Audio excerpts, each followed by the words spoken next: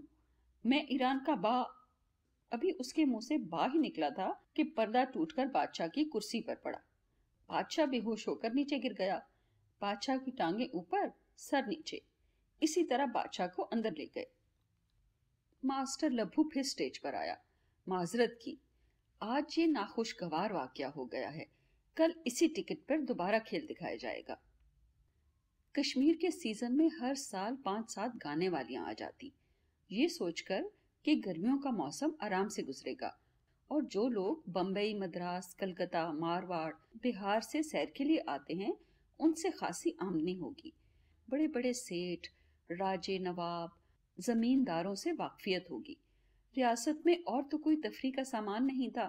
جو امیر کبیر سیر کے لیے آتے، گانے والیوں کو بلاتے یا خود ہاؤس بوٹ میں سننے کے لیے آتے۔ اچھے امیر آدمیوں سے ملاقات ہو جاتی۔ ہر گانے والی کسی نہ کسی دن میرے پاس ضرور آتی۔ ہماری سفارش کرو، تم ہماری بیٹی ہو، ہمیں شوق ہے، ہمیں بھی حاضری ہو جائے۔ مجھے خود بھی گانا سننے کا شوق ہوتا، نئی گانے والیوں کو سن کر مزہ آتا۔ میری بھی سوائے سرکار کے محل کے اور کوئی تفریح نہ تھی۔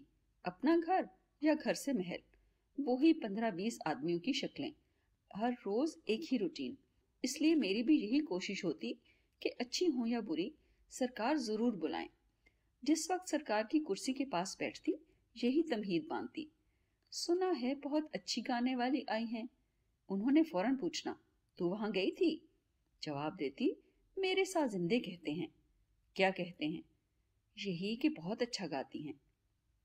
بلا تو لیں، مگر اچھی نہ ہوئی تو پھر استادوں کی کیا سزا ہوگی؟